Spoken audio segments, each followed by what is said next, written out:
সালামু আলাইকুম। আমি এখন যে গানটি পরিবেশন করছি যার কথা হচ্ছে আব্দুল লতিফ।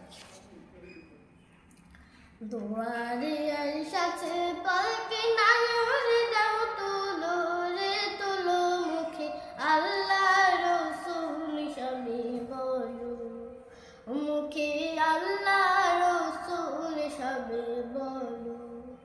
দুয়ারে এসেছে পালকি নায়রে দাও তুলো রে তুলো মুখে আল্লাহ রসুল সবে বলো, মুখে আল্লাহ রসুল সবে বলো। দুই কাঁধে